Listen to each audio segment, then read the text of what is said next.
मृत्यु के बाद कैसी कैसी गति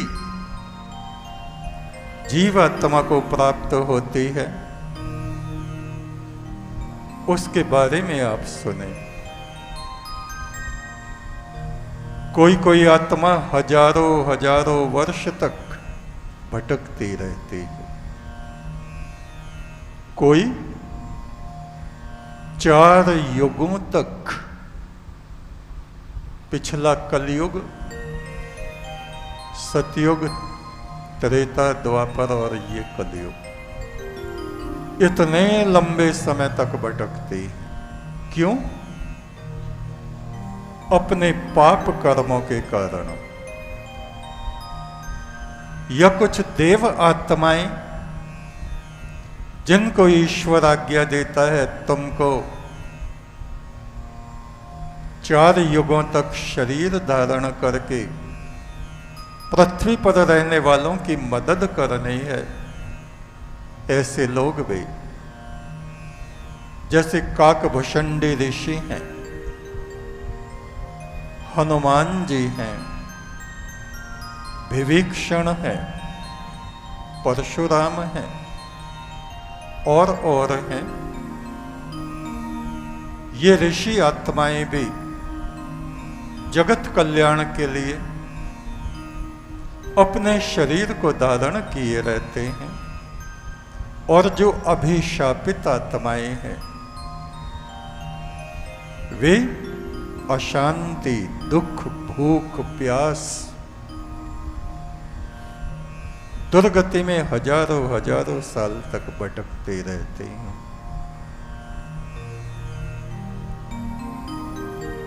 पंजाब में एक जगह है राडेवाल, खन्ना के आसपास में ये जगह।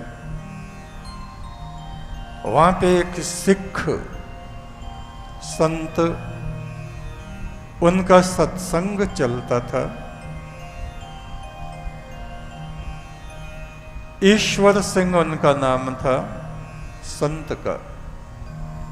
उनके सत्संग में एक छात्र, एक विद्यार्थी आता था जिसका नाम था मनमोहन। सिख परिवार से था लड़का। उसको दौरे पड़ते थे, कहीं भी गिर जाता था। एक दिन जब वो उन संत के सामने आया तो उस पर एक आत्मा बोलने लगी, कहने लगा, मैं 1000 वर्ष से भटक रहा हूं, मैं एक मुस्लिम आत्मा हूं। मैं भारत में ईरान से आया था। एक बादशाह अपनी फौज लेके हिंदुस्तान को लूटने आया था। हिंदुस्तान हम हिंदुओं की वजह से लूटता रहा है, क्योंकि हम लोग अपने धर्म के साथ गद्दारी करते हैं।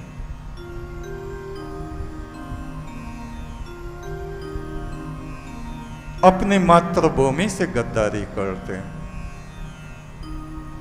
लालच के कारण बुरे से बुरे, नीच से नीच कर्म हिंदू समाज के लोग करते हैं। इसलिए कितनी ही बार हमारा देश दूसरों के हाथ में पहुंच गया और वर्तमान में भी वो ही प्रक्रिया जारी है।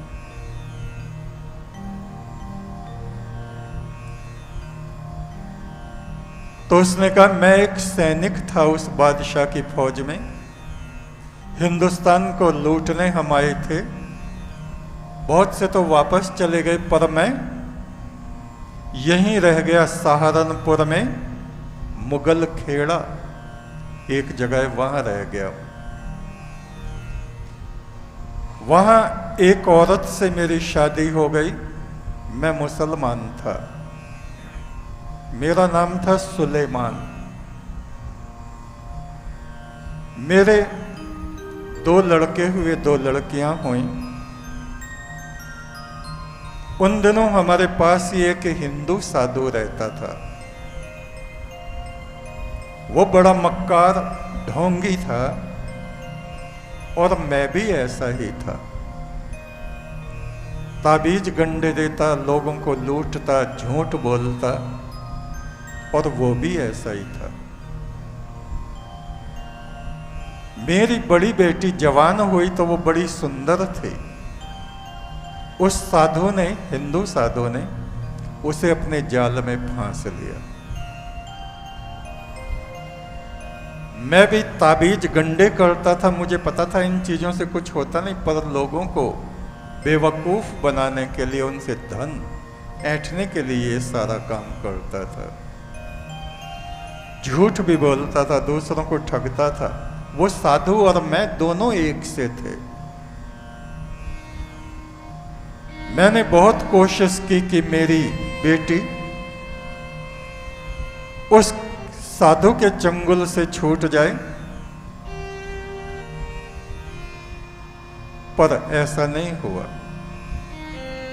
उसने मेरी बेटी से नाजायज संबंध बना लिए और मेरा अंतिम समय आ गया। मैंने अपने खुदा से दुआ करी, कभी ना कभी इस साधु से मैं बदला जरूर लूंगा। मरते समय मेरे दिल में बैर की भावना थी। मरते समय मेरी आंखों से आंसू बह रहे थे, जुबान बंद हो गई। 4 यमदूत मुझे लेने के लिए आए। बुरी तरह से वो मुझे मारने पीटने लगे, क्योंकि मैंने अपने जीवन में बुरे कर्म किए थे। दूसरों को लूटा था, धोखा दिया था, झूठ बोला था। उन यमदूतों की शक्ल बड़ी भयानक थी। मेरी रूह को उन्होंने जबरदस्ती शरीर से निकाला और मुझे झाड़ियों, कांटों के ऊपर से खींचते हुए ऐसे ले गए जैसे कोई बारीक कपड़ा कांटों की झाड़ियों पर कोई डाले और झेड़ झेड़ करता हुआ, खींचता हुआ ले जाए। इतना कष्ट मुझे हुआ जिसका मैं बयान नहीं कर सकता।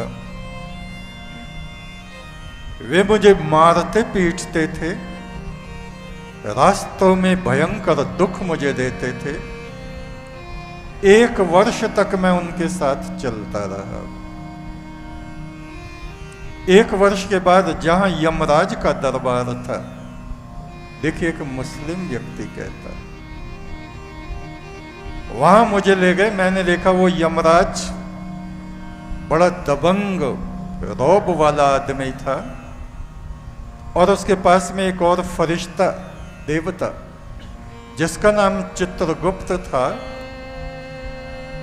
वो बैठा हुआ था और वो मेरा आमाल नामा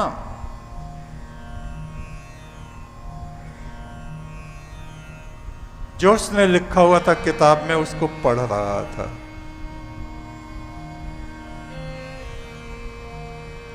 उसकी बातों को सुन के यमराज ने हुक्म दिया, इसको कुंभी पाक नरक में डाल दो। जब इसका वक्त पूरा होगा तो इसे निकाला जाएगा। जब यहां से दोबारा ये नीचे जाएगा तो इसे वो साधु मिलेगा। मरते वक्त जिसने इसको धोखा दिया था और ये उससे अपना बदला लेगा। कुंभी पाक नरक कैसा था? मल मूत्र से भरा हुआ था। पापी आत्माओं को उसमें डुबाया जाता है। उनके मुंह में गंदगी भर जाती। जो लोग पर स्त्रीगामी होते हैं उन्हें लोहे के खंभों से जो गर्म सुर्ख होते हैं उनसे चिपटाया जाता है। नरक की जब अवधि उनकी पूरी हो जाती है तो दूसरी जगह उनको डाल देते हैं। उनको निम्न योनियों में डालते हैं। गधा, सूअर, कुत्ता या मनुष्य शरीर भी मिलता है। लंगड़े, अंधे, काणे ऐसे बनते। घोर यातना सहने के बाद जाने कितने वर्षों तक मैं उस नरक में रहा। वहां की अवधि जब मेरी पूरी हो गई तो मुझे प्रेत की योनि मिली। प्रेत आत्मा में बना। पृथ्वी पर मैं घूमता हुआ मुगल खेड़ा आया जहां मेरी मजार बनी हुई थी। लोग वहां पर पूजा करने आते थे और मैं एक पेड़ पर बैठा उनको देखता रहता था। वहां पर मुझ जैसे कई प्रेत और भी रहते थे।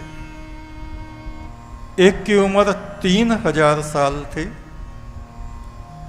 एक 4000 वर्ष का था और एक पिछले कलयुग से अब तक वहां मौजूद था। उन सब में मेरी सबसे कम उम्र 1000 साल की थी।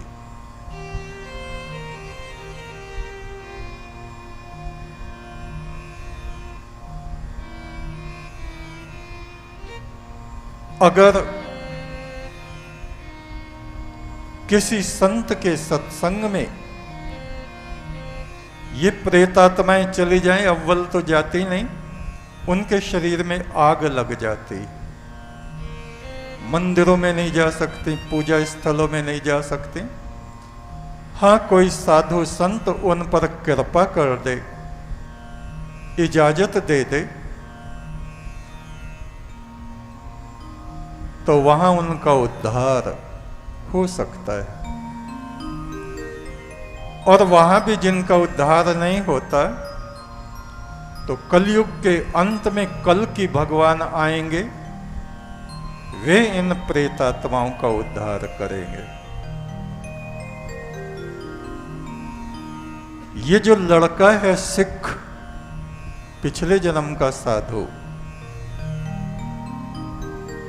अभी इसकी उम्र कम थी और एक दिन ये घूमता हुआ मेरे मजार पे आया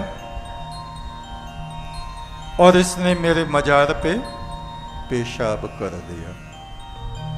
पिछले जन्म का मेरा बैर था, मैं इसे पहचान गया और वहीं पर मैंने इसको पटका, कई बार पटका और इस पे सवार हो गया। इसने मेरी बेटी से नाजायज संबंध बनाए थे। मैंने इसको इसलिए नहीं मारा कि इसके माध्यम से मेरा भी उद्धार होगा, क्योंकि ये गुरु के सत्संग में जाता था।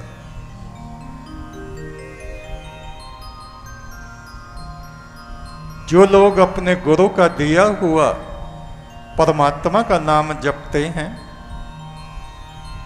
उस नाम से, उस मंत्र से उनका अवश्य उद्धार हो जाता है। 7 साल से मैं इसे परेशान कर रहा हूं और यमराज के कहे अनुसार अब समय आ गया है जब इसकी और मेरी दोनों की मुक्ति हो जाएगी। उससे पूछा, प्रेत क्या खाते हैं, क्या पीते हैं? कहा, वे गंदगी को खाते हैं, हड्डी, खून, मलमूत्र, कोयले,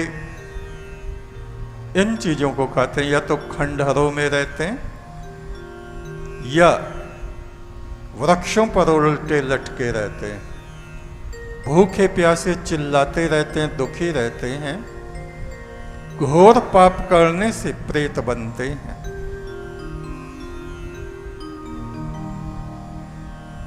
वे प्रेत कथा कीर्तन में नहीं जा सकते।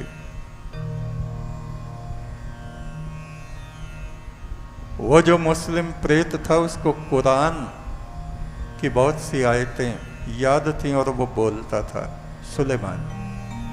और जिसके शरीर में था उसको एक भी शब्द कुरान का आता नहीं था।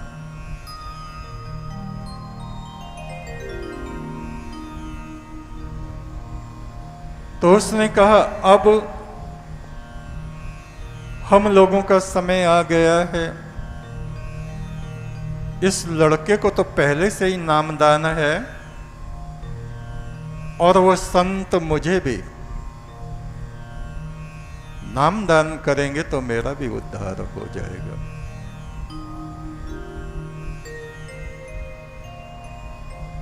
इस तरह से हम देखते हैं ये मनुष्य शरीर, ये सत्य घटना है पंजाब की।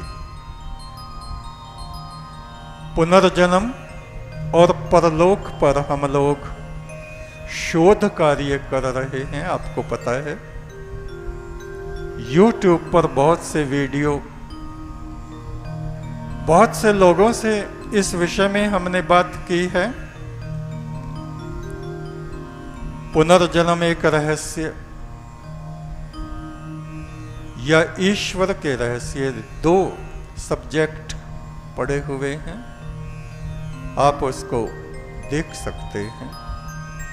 और आपकी जानकारी में कोई ऐसी घटनाएं यदि आती हैं, कोई व्यक्ति जिसका पुनर्जन्म हुआ हो, दोबारा जन्म हुआ हो, या जो परलोक में चले गए हों, मर गए हों और फिर दोबारा जीवित हुए हों, तो उनके विषय में आप हमें बताइए। हम उनसे बात करेंगे, उनका वीडियो बनाएंगे, जिससे सच्चाई हमारे मनुष्य समाज तक पहुंचे और हम पाप कर्म करने से बचें, पुण्य कर्म करें, धर्म की आज्ञा में रहें, गुरु की आज्ञा में रहें। ये जन्म हमारा सफल हो और अगला जन्म उस पार ब्रह्म परमेश्वर के निकट हमें रहने का अवसर मिले। देवात्माओं में हमारा निवास हो, ऋषि गणों में हमारा निवास हो। शुभमस्तु, शुभमस्तु। एक तू सच्चा, तेरा नाम सच्चा।